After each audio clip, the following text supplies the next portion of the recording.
This is Risky Women Radio, a show to connect, celebrate, and champion women in risk, regulation, and compliance. Sharing insight and perspective from the most influential members of our global Risky Women network on the latest developments we need to think about, the challenges we should all talk more about, and the innovation we are most excited about in governance, risk, and compliance. Bringing together the hundreds of senior women professionals already connected with a new emerging group of leading women and men. I'm Kimberley Cole, your Chief Risky Woman. Okay, welcome to Risky Women Radio. Today's Risky Woman is Kristy Grant-Hart. And we're here live at the Institute of Directors in London. The sun is shining and I am absolutely thrilled to be talking with Kristy today, who can tell her own story, but I'm going to kick it off briefly. But welcome. Thank you so much. I'm thrilled to be here. So Kristy is the founder and CEO of Spark Compliance and a renowned expert on transforming compliance departments into in-demand business assets. So I can't wait to learn more about that. She's the author of the highly acclaimed books, How to Be a Wildly Effective Compliance Officer and The Wildly Strategic Compliance Officer. So I would like today to talk about how to be a wildly effective and strategic risky woman. Fantastic. I'm on it. Let's do it. She's advised Fortune 500 companies on international compliance. She's created and revamped compliance programs for major companies in Europe and the United States. And I know you also go out to Asia as well. I do. Yes, indeed. So it was the title of the two books, though, that really, made me want to talk to you and learn more. So let's get started. And you've had a fantastic career journey. So can you tell us more about your career journey to date and how you ended up in compliance? Sure. Bizarrely, I actually started my career in film and television, which confuses people almost immediately. I have a film and television degree from UCLA. I worked in Hollywood for a couple of years and then decided that I wanted to go to law school. I wanted to be paid to travel and to make more money. So I went to law school at night, worked full-time during the day, got a job at Gibson, Dunn & Crutcher, where they had the Siemens corporate monitorship, the biggest anti-bribery fine in the world at the time. And I just fell in love with all of it. It was white-collar crime. It was interesting. I loved the idea of stopping bribery and corruption. And so began to focus in on the FCPA work. I was moved to London in 2011 to work on the LIBOR investigation for UBS back in Switzerland and in London. Another huge case. A huge case. And during that time, I went online dating and married a Brit. Wow. So this was an unexpected outcome. So at that point, I thought, well, what am I going to do? I'm not a British solicitor. And then I went to see a recruiter who said to me, listen, you've got this data privacy background, antitrust, anti-bribery. You should go into compliance. And I was like, what? What are you talking about? So I started to look into it in detail and thought, oh, this really makes sense for me. And then I went and became the director of compliance at Carlson Wagonly Travel for Europe, the Middle East, and Africa. That was in charge of 100 countries, and then was headhunted to be the chief compliance officer for United International Pictures, which is the joint company of Paramount and Universal Pictures for distribution in 65 countries. And that was amazing because I asked the recruiter, why did you call me? And she goes, well, you're the only person we could find with a film degree and film experience in compliance in London. So it all came full circle. That's interesting as well in terms of how all of these different elements come together, and I always think that's interesting from a career perspective because Absolutely. People often think of things, I think, in a really linear approach, and I don't think anything's going to happen that way going forward. Now, I mean, once the books came out, I've been doing keynote speeches for up to 3,000 people, and my goodness, all that monologue training in college, like when I was practicing on stage and things, that even came back full circle. So it's been amazing to me to watch it happen. That's interesting because a lot of people say, things that they learned at school and university that they never use. So therefore, you never know. You never know. You never know. And, so it's interesting then because it's like, did you choose compliance, or did compliance choose you? And it was a bit of a mix of both. I mean, I think that my passions were very properly lent. I thought I was going to be a litigator because I liked the stage, and so that idea of being on stage in front of a jury seemed to be very real. But actually, it turns out I hated arguing. And so compliance was so much better because it was creating consensus, building groups, making people influenced to do the things that I needed them to do, but then still having the theatricality that could make it more compelling and interesting. So I think that compliance was absolutely the right choice, and I was excited to find it because I didn't know it existed. Yeah, wow, that's fascinating. And so it sounds like you're very passionate about compliance, and so would you recommend a career in compliance? Yeah, I mean, I think it depends on who the person is, but I think particularly for a lot of lawyers who hate what they're doing, it's a brilliant choice. And I think that it draws on so many strengths. If you've been in sales, if you've been in accounting, if you've been in audit, there's so many great skill sets that can bring real benefit to the profession. So I just think it's great. And obviously, it's actually a fairly highly in-demand talent pool at the moment. There is an increase in the number of compliance officers required by banks and other industries as well. Yeah, every once in a while somebody says the sky is falling and technology is going to steal all the jobs and on and on and on. And I just think, have you paid any attention? People are not committing less crimes, darling. Yeah. So we're not going to be in less demand. It's the opposite. And what has been, obviously you've done so many different things, from being an author, from coming from the law, etc. What are some of the biggest risks that you've taken in your career? I mean, without a doubt, I would say moving to London. I didn't realize that was going to be a permanent move, but that took a lot of moxie, I suppose. Far and away, the scariest thing I did was to start Spark Compliance Consulting, because originally it was just me. We were undercapitalized, and I didn't even know that name. I didn't know what it meant. But now we've grown into London, Los Angeles, Atlanta. Putting out the book was terrifying because I was mostly afraid of criticism or people not liking it. And while I've had hugely positive responses, some people don't like it. And getting used to that has taken time. So, I mean, I love it. One of the things that we want to do with Risky Women Radio is really bring female expert voices forward and amplify and put a spotlight on that. So let's, the books obviously I think are really interesting and exciting. So, and I think it's not something that everyone does. So you started off obviously with blogs, and then you've, built them out into books. So maybe start with, your passion for compliance and why you think compliance is so important, and then we'll get into what you've covered in the book. Sure. Look, I think compliance people lose sight frequently of what it is that they're really doing. And I think for me, the idea that we have the opportunity to change the way that the world of business works, to make the world more fair and genuinely a better place, this is a miraculous opportunity. And when you're doing your little job in your desk and you don't feel like you're making any difference, or you're just checking boxes, it just feels like it doesn't matter. But when you look at the aggregate of what we're doing, particularly when you're looking at the role that bribery and slavery play in the world, even privacy, I mean, you're talking about things that are fundamentally critical to human life. You're part of a movement that's changing the world. That is an unbelievable, incredible place.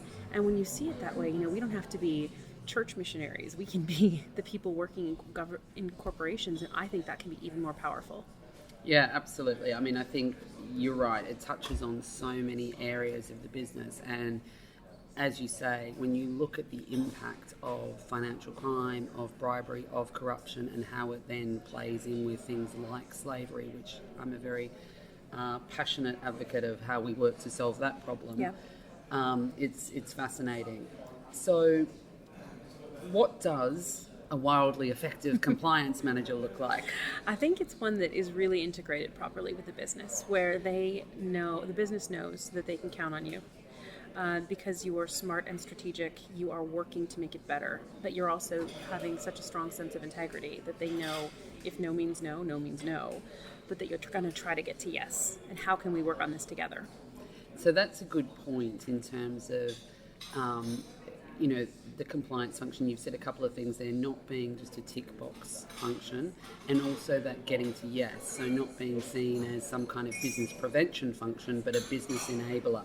And you talk about it as being the compliance function as being an in-demand function. Mm-hmm. So what makes it that in-demand function? How does it really work with the business to get to yes? I think that the most important thing is to position yourself properly, because ultimately we're all going to have to say yes or no to things based on the law, based on corporate values, based on what we think is the right thing to do.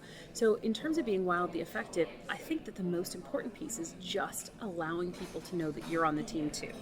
You understand the business goals. You understand what the profitability desires look like and what the margins are and how your role plays into that. But I think that it's also convincing people and helping them to understand the worth that you bring in terms of protection. And I think that when they start to see you as an enabler to get where they want, they don't want to have fines and embarrassment and things. And so my job is to help you not end up in that position. Yeah. And when you make it about what they want, it changes things. That's great, yeah. And then the second book, you talked about being highly strategic. So tell us more about how compliance can be more strategic and work with the business. So I love the second book is a wildly strategic workbook, and it's a workbook because it requires you to think through your own strategy. So one of the fundamental things that I see compliance officers struggle with is they don't know what their remit is. So when I was at a dinner party and somebody said to me, compliance with what? And I thought, that is a fascinating question, right? Because some people have health and safety, some people have trade sanctions, some people have AML, some people don't have AML, they only have compliance with what? And what happens is, if you're not strategic in defining what it is you're responsible for, something goes wrong. Well, isn't that yours? Aren't you compliance? Okay, yes, but, right? So figuring out what am I in charge of? Once I figure out what I'm in charge of, how am I going to deal with it? How do I set the kind of goals that other people agree to so that when I accomplish them, I can take credit for that? Or if we have a crisis, that I can change my goals, get buy-in on that, and then I can still reach what I was supposed to be doing, even in dealing with the crisis. So it sets you up for success to be strategic about what it is you're going to accomplish, and to be strategic about what it is you handle and don't handle, so that there's no confusion about that. Yeah, that's very interesting. So it's a workbook. So you've got kind of checklists and sort of a process that people can walk through. Yes, and how to do their own goal setting, and looking at training, looking at governance, looking at communications, looking at policy, procedure, all those things relating to the areas of risk we've now defined as ours. How do we do goal setting for that? What's our dashboards look like? Really allowing people to get their own program in order. And that's good as well, because I think increasingly people want metrics-driven approaches so 100%. They can understand if they're successful or not. Yes. And it also, I think, simplifies it for a lot of other functions in the business. Yes. Yeah. Okay. Well, that sounds very useful. So, I mean, another question that I think we've discussed a little bit on the Risky Women Radio, but certainly one that I do talk about with our customers is, does compliance and the function and the people in the team have a strong enough voice, and do they have a seat at the right table? I mean, I think the answer is typically no. I think particularly in financial services, I see it as a more negatively viewed function than in a lot of corporate compliance. Many more corporate compliance officers are in charge of ethics and culture in a way that financial services ones simply aren't. I think that's changing a little bit with conduct risk, but not fast enough. So I don't think that they are at the right level. And I think that there is a fundamental misunderstanding of the value compliance brings to being in the room when decisions are being made, because we don't want to undo this stuff, right? If you've got the right person in the room saying, well, hold on, let's rethink this. How can we structure it so it is compliant? That if management can understand that value, even from a time and money perspective, that can really change it. But I don't think we're there yet. And I think that's really interesting, because you've got ethics and culture, and I was speaking with a head of reputation risk, and obviously all of them are very intertwined: ethics, culture, reputation, which ultimately leads to trust. And we've had so many issues in the financial markets.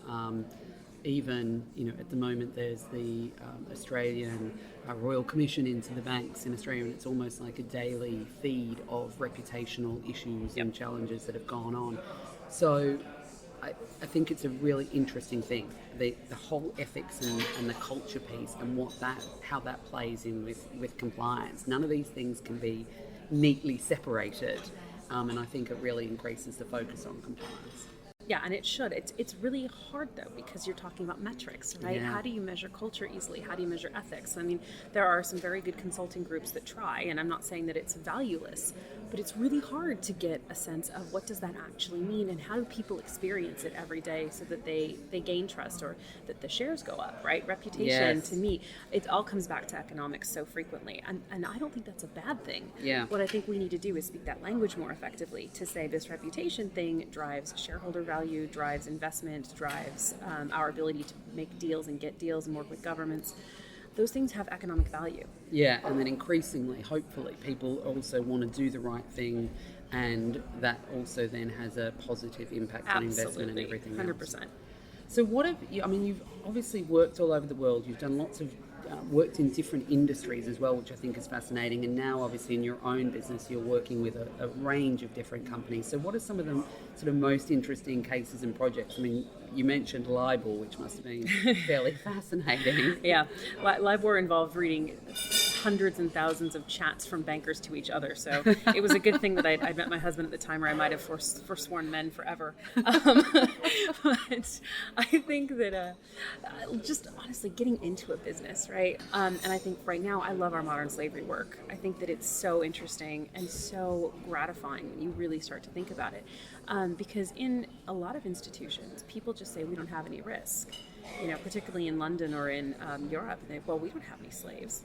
Have you talked to your cleaning crew? Do you know where they came from? What about your temporary workers? Who does the cafeteria work? Going into that kind of thing where people open their eyes. Who does your construction on your sites? Do you have subcontractors? Do you know who they are? Oh my God, like that has been so exciting. I think it's really interesting because potentially, like in Asia, you've got some things that are much more obvious to you. So you think, oh my God, there could be a slavery risk here. Domestic helpers that most of us have in our homes. There's just things that make you question it more. I've got to admit, when you're walking around London, it just doesn't seem quite as obvious, and I think some of it is in plain sight, but people are not asking those questions, as you said, around slavery. And I do think it's interesting with the you've got the regulation, you've got companies, required to make statements for their modern slavery Act requirements, but some of those are not really looking, as you say, digging into all of the elements. We have clients on both sides of this fence. So we have clients that are just so committed, and it makes my heart sing about how much they care. And I've gotten a couple of phone calls from people who will not be named, and they've said, can you write our modern slavery statement? Sure, what have you done? No, we just need you to write the statement. The statement has to have something in it, guys, So I think that there's a huge divide, and hopefully we're getting there. Yeah, absolutely. So, I mean, that's fascinating, and I'd love to, we could probably spend another podcast on that. So in 2018, what is the event or the areas that your clients or the industries that you're working with, what are they most focused on, and why is that the focus for this year, do you think? I mean, obviously privacy is the ding, ding, ding answer right now. We've done tons of GDPR readiness, particularly for American companies, because we do have our strong American presence, and they just go, I don't get it, help me, let me figure it out. And right now we're doing a lot of audits to help people see how close are we, how much have we done, is it enough, can I tell my board that we're compliant, how can I prove that to them? So I think that privacy has far and away been the most interesting and important thing this year. And I think it'll be interesting to see how much that continues based on whether or not we see a lot of enforcement, or whether it's just kind of, the boogeyman went away, it's not a big deal. It'll be interesting to see. And what do you think is the impact of some of the issues that I guess are being highlighted at a consumer level? So, Facebook, all of those kind of things that people are now actually seeing from a personal level. Yeah. Is that helping businesses take more action and understand the Yeah, I the mean, I issues? think that the most important, the Facebook thing is fascinating, right? We're watching the stock tumble. Yeah. And all these ads in London that are saying, we're trying, Yeah. essentially. Yeah. They're saying, we messed this up. I think that particularly when I'm in the United States, it just shocks me at this point, because I'll be at a store and I will be buying, a pair of jeans in cash, and they'll say, what's your email address? What's your zip code? Can you give me your name? I was in a store like buying a bra, and they said to me, we're going to record your size. I'm like, no, you're not. Well, next time you come in, we can help you. No. I do not want you having my bra size, But it's just normal in sort of America. Yeah. They don't see typically the privacy thing as being an issue, whereas you try to do that in London, good luck, Yeah. like people walk out. But I think that's part of what's changing. And I think GDPR is creating an understanding between GDPR and the crisis of Cambridge Analytica and Yes. Facebook, that people are really beginning to go, oh my gosh, my privacy is important, my data is meaningful, and I need to be in control of who has it. Yeah, I think it's fascinating, and I think it's going to be interesting how quickly people learn from it. One thing that staggers me, and we're probably getting totally off topic here, but is the DNA data, that everyone's doing right, these the DNA ancestry tests. thing, yeah. And they're giving their data to these institutions that are clearly going to use it and sell it. And they're doing it willingly with no thought. Look, if they've got their privacy policy up, the company's covered. All of these things are double-edged swords, right? Yeah. Anyway, I'm not doing the DNA test. So back to more, how do you work with the business? How do you make the most effective and strong relationships with compliance in the business? What are your sort of top tips in that space? I think the most important thing is to do everything you can to become human. And I know that sounds like a funny idea, but a lot of times we're kind of seen as either ivory tower or the monolith on the other side of the wall. And the most important thing you can do is relationship building. So going to happy hours, going to drinks after work, involving yourself with knowing somebody's kids' names, or where they go on vacation, or when they are happy or sad, why is that? And I think that the more commonality you can find with people, look for it. Do you like the same sports teams? Do you like the same cereal in the morning? I don't care what it is. Finding something to talk about, so that when things get hard or weird or bad, you're already a trusted friend. Yeah. They know who you are. Yeah, so that whole trust piece, yeah. It's everything. Yeah, that's interesting. And obviously we've talked about a lot of different sort of regulatory changes that are going through, and for several years now we've had really, what we often describe as this tsunami of regulatory changes. So how prepared do you think the industry is? And maybe if we talk about sort of the financial industry to start with, as how prepared are they for this continuing change and the compliance requirements around that? Well, I think one of the most dangerous things people do is think that it's done. Right. That whatever the landscape is now, it's finished. And for better or for worse, legislation tends to be reactive instead of proactive. And so you get another crisis and people go, oh my God, we need to legislate for this. And then it becomes maybe not all as well thought out. It's not really a plan that's knitted together to make it all work better. It's pieces. And so I think sometimes compliance officers get frustrated with that too, going, oh my gosh, it's always changing. Well, yes, it is always changing. It will always be changing. And if you think of that as job security, you'll be better off. So just make it a good thing. Well, the only constant is change, isn't it? Death and taxes, yeah. Yes. So there are just so many hot topics, everything from privacy, you then, have got things like whistleblowing, all of these different policies, all of these different areas.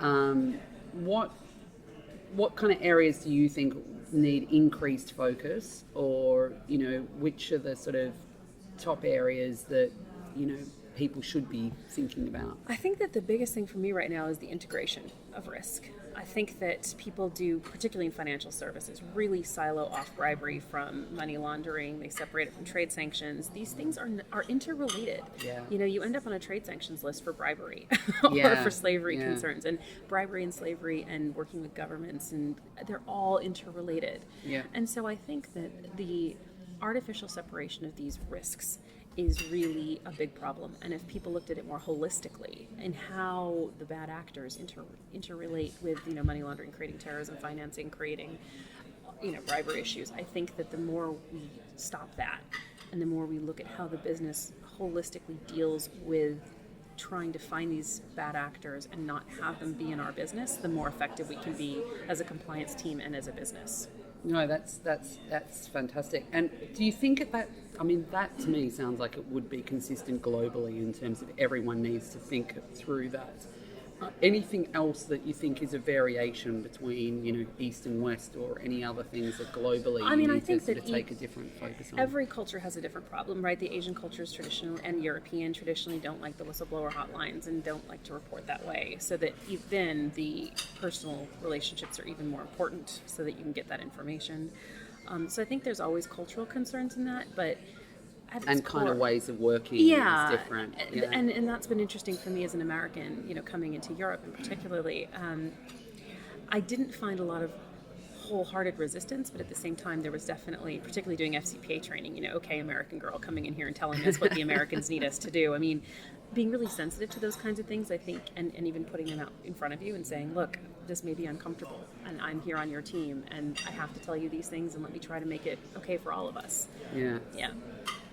And what are your predictions and your outlook sort of for the year ahead or going forward from a compliance perspective? I think it'll be, right now, I'm fascinated and horrified by all the tariff things going on and all the trade sanctions fighting.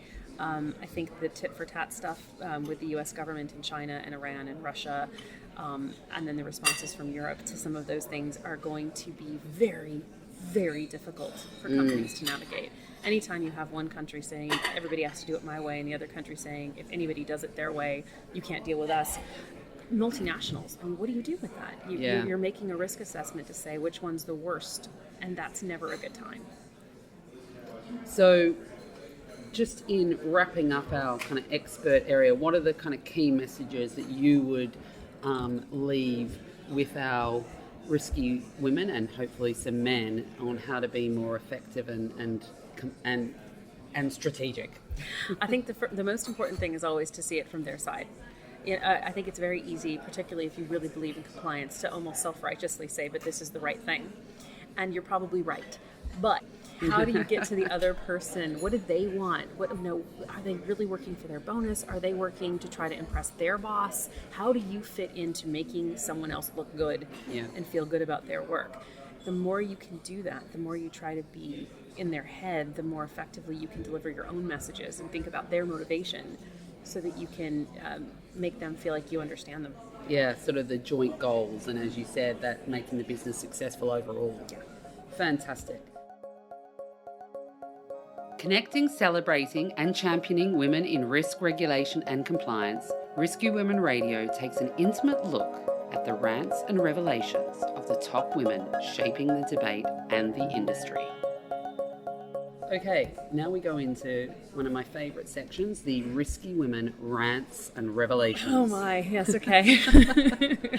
So let's start with your revelations. So this is sort of what advice would you give to your younger self? What's the thing that you know now that you wish you knew then? I wish I knew not to take everyone else's opinion so seriously. Certainly, I'm from Southern California. There's body fascism, basically, and this constant sense of being judged, and realizing that actually being your whole self, showing up and letting your personality shine and letting your interests be quirky or whatever it is actually makes you interesting. And that conforming to everything everyone else expects you to do will ultimately make you less successful, less interesting, and less yourself. Yeah, make you very bland. Exactly, right? Yeah, yep. Absolutely. And not a wildly strategic and effective. Not a risky woman, man. Exactly. It's not risky to be conformist. Exactly. Yes. And then I always think of this as my if I was queen for the day sort of thing. What one thing would you change now and why? I swear I would make everyone take vacation. I think that we get so obsessed with our work and in our head and feel like everything we do is so important, and actually taking some time away, whether it's a weekend or whatever, to actually get perspective and go, oh, these things are really important. These things really aren't. I think that there's a sense that work should be in every minute of every day of everyone's life, and it's just makes you less effective, not more. Absolutely, yeah. The Scandinavian principles that Right. they seem to have. I'm not sure about 6 weeks off at a time. I still have that American sentiment, but at least one man, take a week off. I can convert. Exactly. Okay, that's terrific. So now we've got our Risky Women rapid fire round. Okay. And I want a special section in this one with you, because every week you give a tip of the week for your on compliance. So I think we need a special Risky Women Radio tip of the week. Okay. So my tip of the week is for your women, which is to be unafraid to negotiate your salary. Women tend to negotiate significantly less than men, and it's one of the major reasons for the pay gap is that over time, 1-2% over 20 years becomes a huge number. And I want you to not be afraid to negotiate, because really the worst place you're going to be is where you start. Take the risk to negotiate. Absolutely. Great tip. And I had one other special question, because I saw it on one of your tip of the weeks, was can we both be competent and confused when it comes to compliance issues at the front lines? I think the idea is that we aren't confused, but that we have to allow our people to be confused. That place has to be safe. Because if they're confused and they feel like they can't come to you, that is where you end up in trouble. So giving people permission to be confused, to be wrong, that vulnerability makes it so that you can talk to them and they can talk to you. Oh, that's fascinating. Okay. Risky Women is a vibrant network at the centre of a global community in a rapidly growing, evolving and influential industry. Given the continued pace of change, our rapid fire round revisits the most pressing topics to share ideas and offer listeners new perspectives. Okay. All right, so what one word would you use to sum up the world from a governance, risk and compliance perspective? One word. Comprehensive. And your top risk for 2018? I think it still means privacy. Yep. And your cure for the cost of compliance? Understanding. Ooh, good one. And biggest technology impacts on compliance and risk? Artificial intelligence. Outlook for the year ahead. Are you optimistic, pessimistic, uncertain? I'm always optimistic. It is a function of who I am. And it's a funny thing, because am I optimistic about the state of the world? No. But that makes me optimistic about what compliance can do to help and our role and criticality in doing what we can. Brilliant. So thank you so much, Kristy Grant-Hart, for being our Risky Woman today. It's been fabulous to sit here at the Institute of Directors, having a cup of coffee and talking with you. Thank you. Thank you so much. I appreciate it. Thank you for listening to this exciting episode of Risky Women Radio to connect, champion and celebrate women in risk regulation and compliance. I'm Kimberley Cole, based in Hong Kong. For more information on the Risky Women Global Network, head to our website in the episode notes, and please be a part of the ongoing conversation by subscribing to this podcast, connecting with us at Risky Women on Twitter, or even reaching out to me directly by email.